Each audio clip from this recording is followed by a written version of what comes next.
Chandrababu arrest అయినప్పుడు కానీ ఆ తర్వాత సిచ్యువేషన్స్ అప్పుడు ఎప్పుడు కూడా జూనియర్ ఎన్టీఆర్ రెస్పాండ్ అవ్వటం కానీ ఓపెన్ గా చేయడం కానీ లేదు.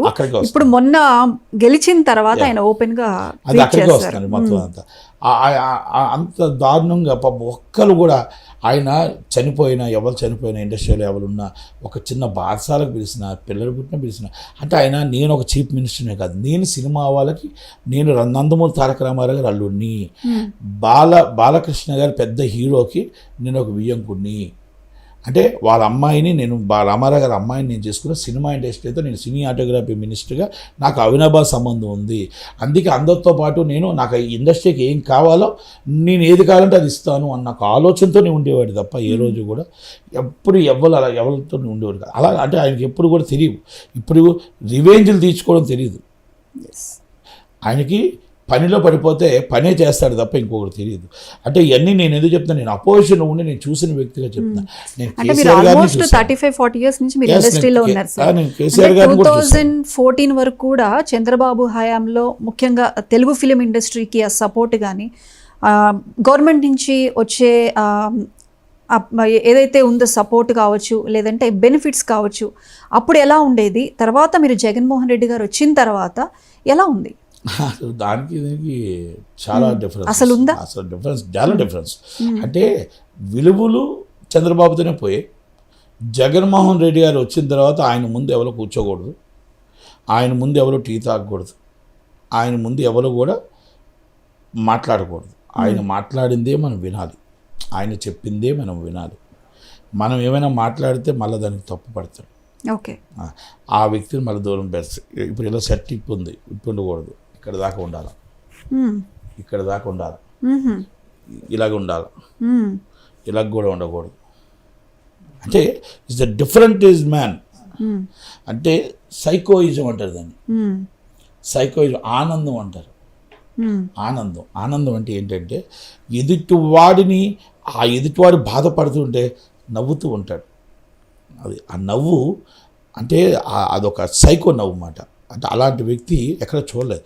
అంటే నేను ఎందుకు ఈ మాట చెప్పుకోవచ్చు అంటే సినిమా ఇండస్ట్రీకి మాకు అవసరమై కాదు, సినిమా ఇండస్ట్రీలో 35 జీవో తీసుకొచ్చి ₹5 టికెట్ పెట్టారు, ₹35 టికెట్ పెట్టారు. ఈ సినిమా వాళ్ళందరినీ రప్పించాలి. ఒక విజయ్ కుమార్ రెడ్డి ఒక సెకున్ ఉన్నాడు, సమాచార శాఖ commissioner, IAS officer, deputation Jaganmohan Reddy గారు రైట్ హ్యాండ్, కత్తాకయ కర్మ అంతా ఆయనే, FDC కమిషనర్. ఆయన ఉదయాన్నే వెళ్ళి సార్ చిరంజీవి గారు ఈ విధంగా ఉన్నారు, ఆయన ఎలాగైనా పిలవాలయ్యా, నాకు ఆల్రెడీ నించోబెట్టాలి, మొత్తం ఆర్టిస్టులు వాళ్ళందరినీ పిలిచి నా దగ్గర నించోబెట్టాలి నువ్వు అంటే.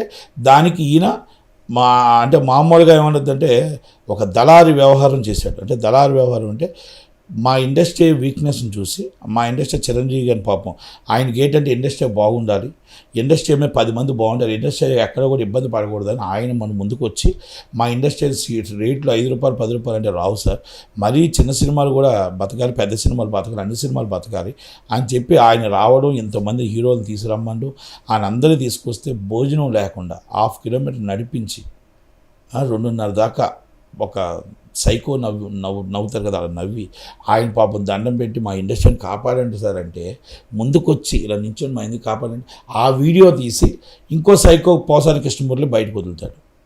ఇదా అంటే ఆయన వచ్చింది ఆయన సొంతానికి రాలే, ఆయన ఇంట్లో ఆస్తిలో కావాలని రాలే, ఆయనకి ల్యాండ్ కావాలని రాలే, ఇండస్ట్రీ అందరికీ కార్మికుల కోసం వచ్చాడు ఆయన.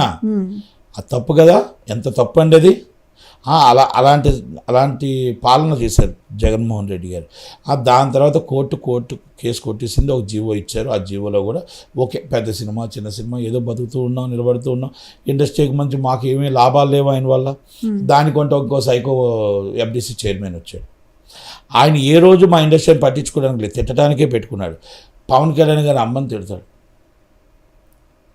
ఆ తల్లి ఇప్పుడు ఆ తల్లి అందరికీ ఒక 3 కొడుకుల్ని జన్మనిచ్చింది.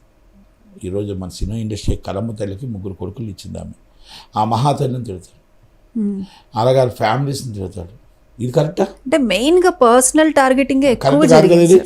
అంటే ఏం లేదు, ఆయన టార్గెట్ ఏంటంటే బయటికి వెళ్ళిపోవాలి, బయటికి మీరు తిడుతూ ఉంటే ఆ నామోస్ అయ్యి ఈ ఇండస్ట్రీలో మనం ఇక ఈ రాజకీయాల్లో ఉండకూడదు, నాకు తిరుగులేదు అనడానికి ఈ టార్గెట్.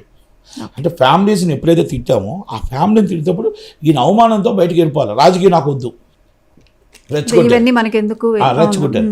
అయితే అది పవన్ కళ్యాణ్ గారు ప్రజల కోసమే ఉంటా, నా తల్లిని తిట్టినా, నా భార్యను తిట్టినా, నన్ను వ్యక్తిగతంగా తిట్టినా, నన్ను టార్చర్ పెట్టినా, ఈ ప్రజల పక్షాన ప్రజల కోసమే ఉంటా, ప్రజల కోసమే పార్టీ నడుపుతా, నా సినిమాలు పోయినా పర్లేదు, సినిమాలో 100 కోట్లు నష్టపోయినా పర్లేదు, కానీ ప్రజల కోసమే నిలబడుతానని మొండి వ్యక్తి ఎవరైనా ఉన్నారంటే అది పవన్ కళ్యాణ్ గారు. సార్ నిజంగా 10 years లో ఆయన పడిన కష్టానికి ఈరోజు వాట్సాప్ అంటే వీళ్ళు